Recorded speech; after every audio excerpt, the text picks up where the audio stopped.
यहाँ हम लोग हेडिंग बना के रखे क्या, वन डायमेंशनल मोशन।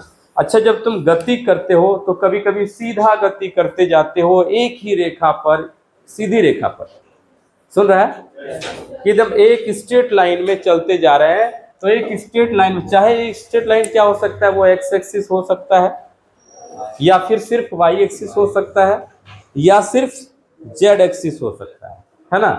तीनों एक्सिस में किसी एक एक्सिस पर लगातार तुम गति कर रहे हो तो उसको कहा जाएगा वन डायमेंशनल मोशन। यदि एक साथ दो दो एक्सिस आ जाए, अब किसी वस्तु को फेंक देते हो इधर से दूसरी तरफ, फुटबॉल खेलता है, क्रिकेट खेलता है, तो बॉल को अपने साथी खिलाड़ी के पास जब फेंकते हैं तो पता चलता है वो ऊपर जा रहा होता है और धीरे धीरे आगे भी बढ़ रहा होता है, आगे बढ़ रहा होता है। मान लेते हैं कि ये एक्स एक्सिस है और ऊपर की ओर वाई एक्सिस है।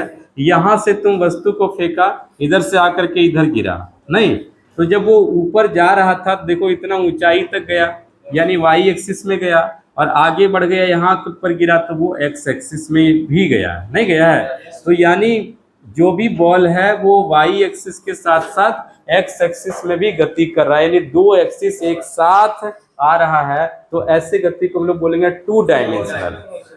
और यदि वाई एक्सिस, एक्स एक्सिस और जेड एक्सिस तीनों एक्सिस आ जाए, अब जैसे चिड़िया उड़ता है ना, पक्षी वगैरह उड़ता है, वो उसका एकदम पूरा आसमान आजाद है उस घूमने के लिए, कभी वो एक्स में भी जाएगा, कभी वो वाई में भी जाएगा और कभी वो जेड में भी जाएगा। तो हवा में उड़ता हुआ कोई भी चीज उड़ता हुआ, ये हुआ उड़ता हुआ नहीं है, है ना।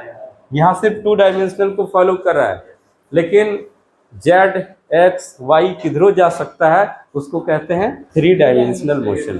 तो तीन तरह का यहाँ वन डायमेंशनल, टू डायमेंशनल और थ्री डायमेंशनल मोशन होता है 11th क्लास में। इसके बाद सर्कुलर मोशन भी होता है जी।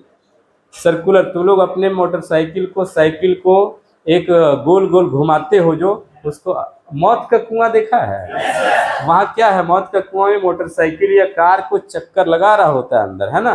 वो कौन सा मोशन, सर्कुलर मोशन। उसमें भी दो दो डायमेंशन आता है एक साथ, उसमें भी दो दो डायमेंशन, वो टू डायमेंशनल का पार्ट है।